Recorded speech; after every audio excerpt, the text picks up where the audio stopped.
Media మిత్రులకు నమస్కారం। ఈరోజు తెలంగాణ రాష్ట్రంలో గత 5 సంవత్సరాలుగా ఫీజుల రియంబర్స్మెంట్ బకాయిలు విడుదల చేయకపోవడంతో ఈరోజు తెలంగాణ రాష్ట్రంలో ఉన్నటువంటి 22 లక్షల మంది పేద BC, SC, ST, minority, EBC విద్యార్థులు తీవ్ర మానసిక క్షోభకు గురవుతున్నారు।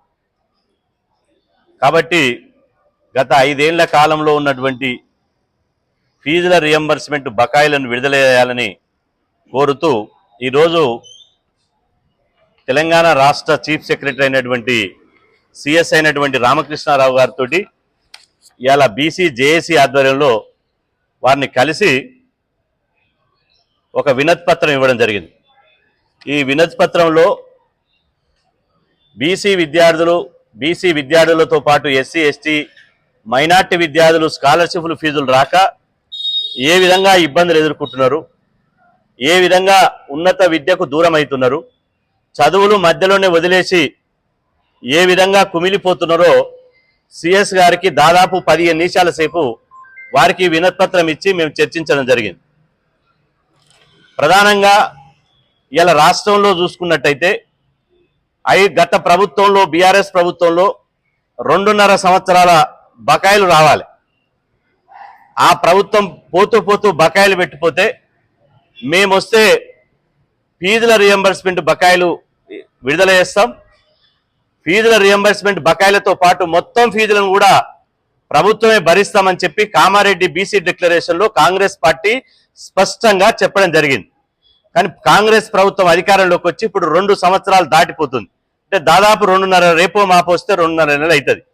ఇప్పుడు ఈ విద్యా సంవత్సరం మార్చి ఇంకొక నెల రోజులైతే మార్చి 31 అయితే ఈ విద్యా సంవత్సరం కూడా ముగుస్తుంది। మార్చి 31 అయితే ఈ విద్యా సంవత్సరం ముగిస్తే మొత్తం 6 సంవత్సరాల ఫీజుల రియంబర్స్మెంట్ బకాయిలు ఇవ్వాలి। ఈ ప్రభుత్వం ఏమంటది, గత ప్రభుత్వం చేసినటువంటి బకాయిలు మేమెందుకు ఇస్తామని ఈ ప్రభుత్వం అంటది। అదేవిధంగా కాలేజీ యాజమాన్యాలు వాళ్ళు సమ్మె చేసి కళాశాలకు తాళాలు పెట్టి పరీక్షలు బైకాట్ చేసి ఇలా పిల్లలు ఫీజులు కడతలేరు, ప్రభుత్వం ఫీజుల నిధులు ఇస్తలేదు అని చెప్పి వాళ్ళు కూడా పోరాటం చేస్తే వాళ్ళను ప్రభుత్వం బెదిరించి ఇవాళ మీరు సమ్మె విరమించుకోకపోతే మీ అంత చూస్తామంటే వాళ్ళు భయపడి సమ్మె విరమించుకున్నారు। అయినా మేము పోరాటాన్ని విరమించుకోలే।